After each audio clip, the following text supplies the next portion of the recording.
So one thing to add to the discussion about the radical halogenation reaction is the discussion about stereochemistry that we did not talk about. And we've said that this radical mechanism, it's like we said, radically different, but than all the mechanisms we've talked about. But a lot of the characteristics of free radicals, it's very similar to carbocations, right? Because they're both electron deficient species, and also carbocations meant that you have a empty p orbital on a carbon, and when you have a free radical, you don't quite have an empty p orbital, but you have a p orbital that you have one unpaired electron in. So we looked at the structure that looks like this, right?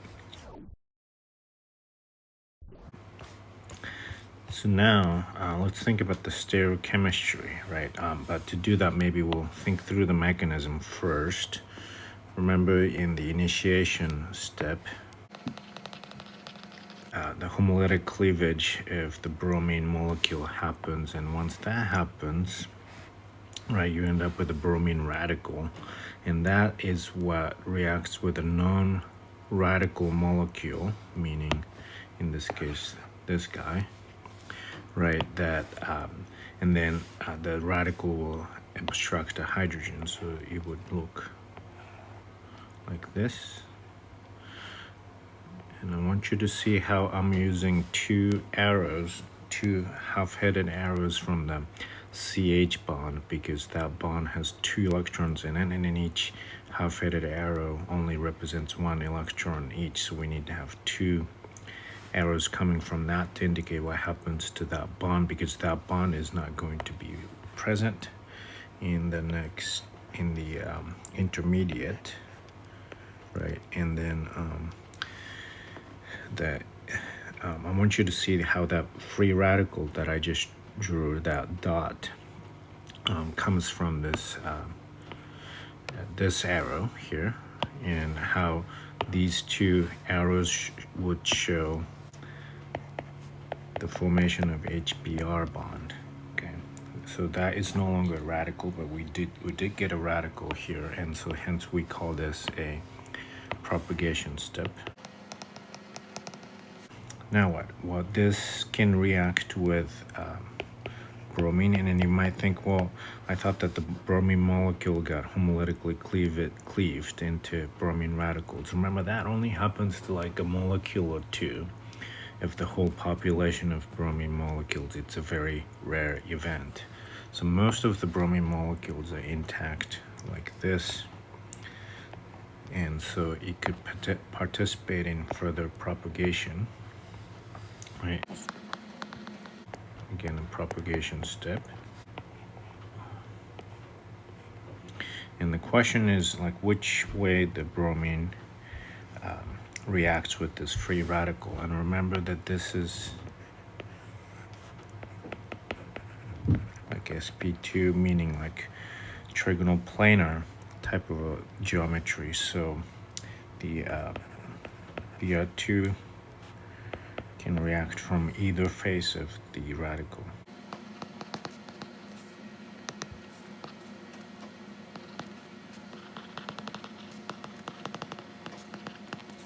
Right, that means that the product is going to be racemic. Okay, the bromine could come in from the front face,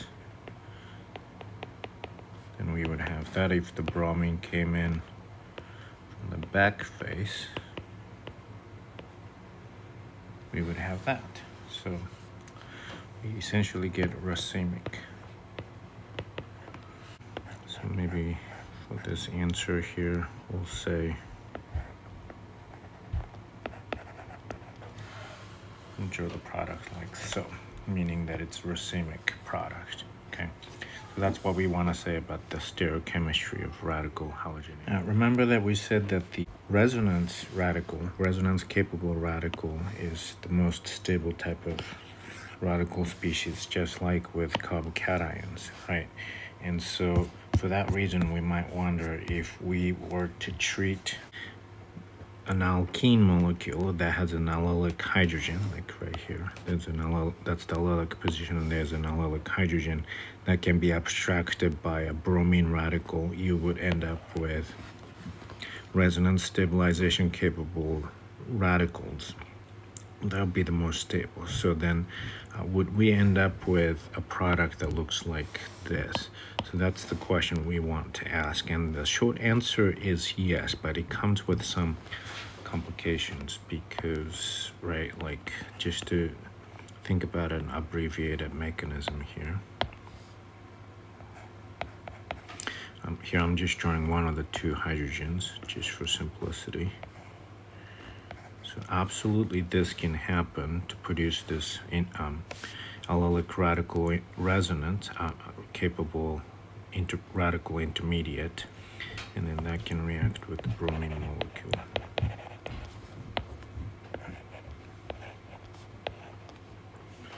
Right, and that could produce the product here that we're talking about, and that is absolutely true, but this side reaction is also possible.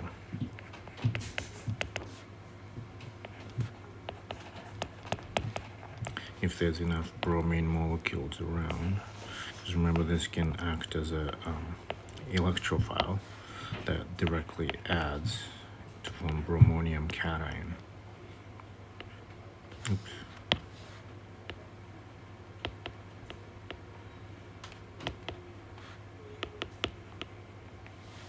There's no energy. Okay. And this would lead to the anti-addition product, like so.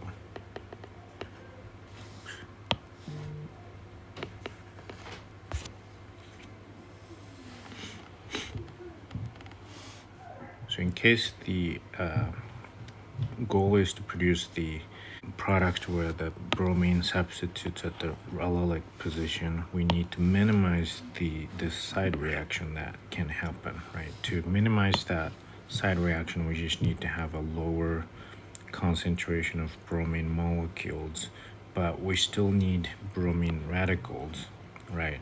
So that's kind of the goal here. So maybe I'll write that here. Allylic. If allylic product is desired, we need to minimize the bromine concentration, but still need bromine radical. But bromine radical, we just need like one of those, right? Like we don't need very much. So how do we do this? Well, obviously you can't just add a small amount of bromine molecules and then expect that to work, because we do need a bromine molecule, stoichiometry amount of bromine molecule, for the propagation step, right?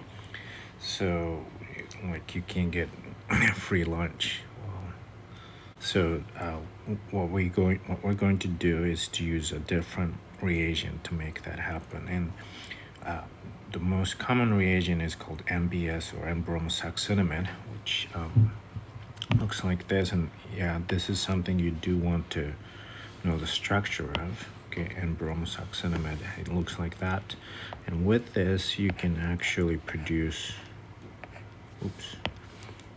the allylic substituted bromide in good yield. The reason why this NBS is such a useful reagent for allylic bromination is because it does this sort of a side reaction to produce small amounts of bromine molecule a little bit at a time at any given time. And the way that happens is, once there's tiny bit of HBr produced, just because of some radical mechanism or impurities or what have you from N-bromosuccinimide, when it breaks down, this can happen. This is just kind of a side reaction, so you don't necessarily need to focus on this or test or something, you don't necessarily need to show this part of the mechanism, because this is not a main mechanism that explains the production of the product per se. But these carbonyl oxygens, one of them at least, can be protonated by a strong acid, HBr, hydrobromic acid. And maybe I'll move this bromide just a little further out. And what can, this of course has resonance, right? That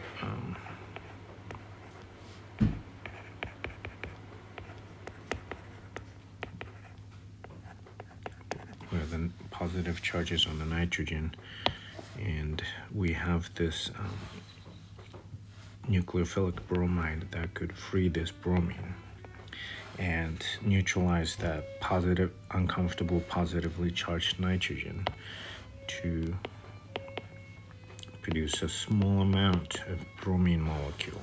And I say small amount because this doesn't really happen very often. It's not a very common reaction pathway for N-bromosuccinimide. Maybe we'll see. Happens.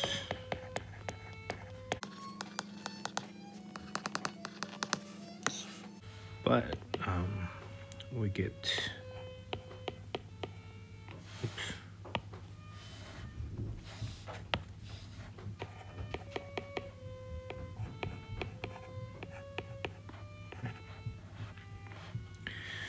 And then we will get this succinimide byproduct, but this could tautomerize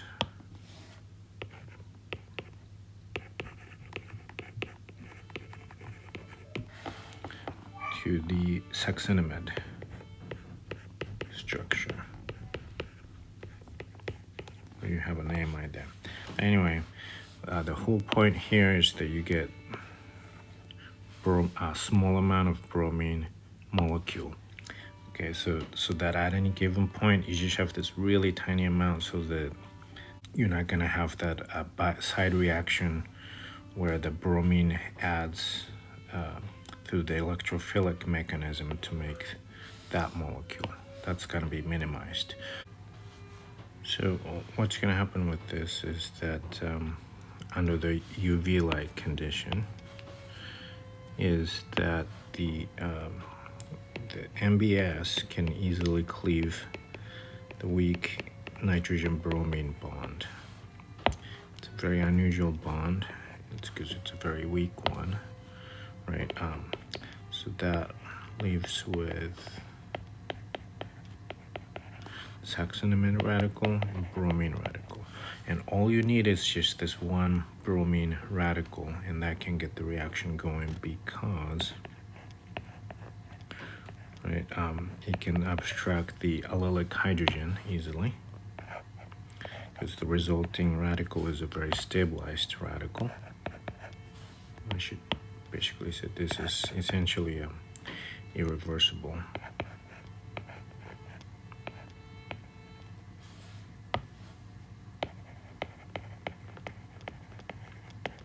This is resonance stabilized, remember? I'm not going to draw the resonance here, but and that radical can abstract halogen from the small amounts of bromine molecules that is being produced by NBS. All right, that's this bromine molecule that we talked about earlier.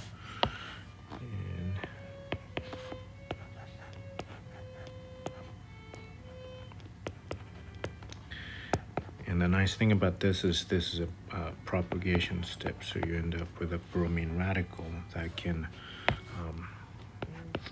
further react with the starting material to produce more of the product.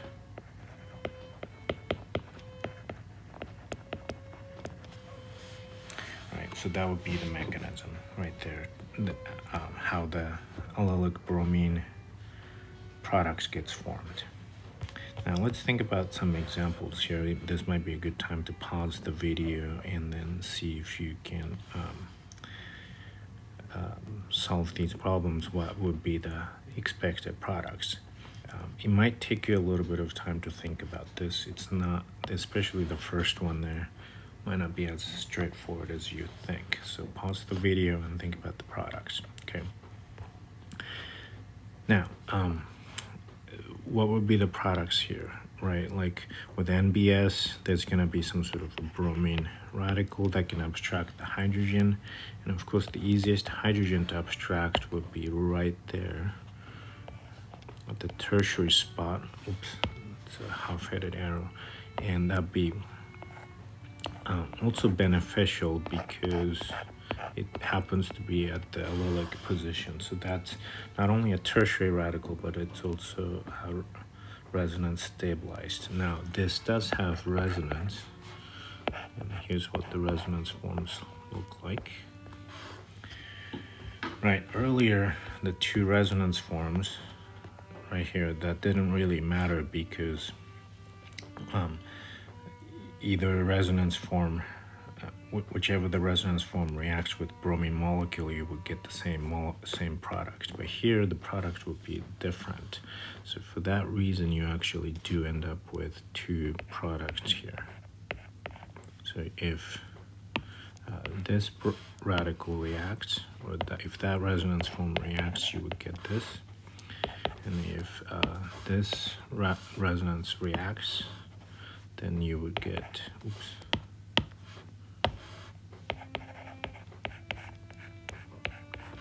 that product. So you get a mixture of these two. Okay. So this is not an ideal reaction to do per se. Okay. What about this second reaction here? We would get a bromine radical at some point under UV light, and then it can abstract hydrogens. Now there's a couple of places we could think about. So we could get a abstraction of hydrogen at one of these methyl groups, right? Like here, one of those methyl groups. Or you could get one at the CH2 group, or at these methyl groups. Those are really the three different options, because those four methyl groups, these four, are identical, right? So what would be the best location? Well, it would have to be right one of these two, because that's allylic position. Okay, even though it's primary, it's allylic, so that would be the best place to abstract the hydrogen atom, and it would be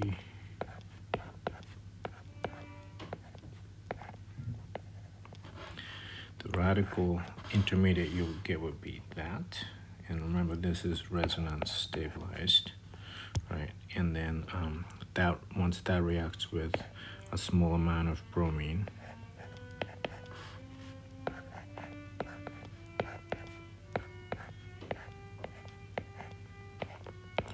that would be the product that we can expect.